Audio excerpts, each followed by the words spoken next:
so we're also replacing the clutch line, the rubber OEM clutch line, to the Ballade Sports stainless steel clutch line, which I have right here.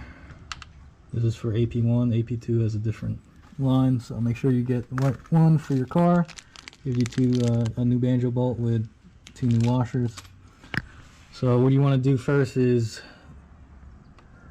we're using this bleeder, so I just connected this to the slave cylinder, bleeder screw, and drained all the fluid out. Once the fluid's drained, then this is a 10mm nut for the clutch line that you got to remove, and there's also a U-clip that holds it in place, which is this guy.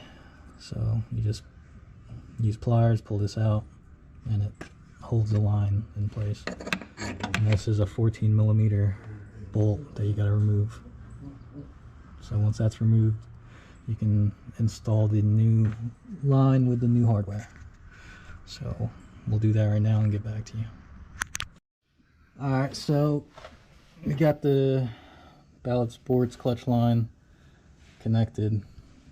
Tighten the 10mm nut, put the U-clip back in, and as I mentioned earlier, they provided a 14mm nut with banjo nut with 2 copper washers, and got that bolted up, and then bled the system.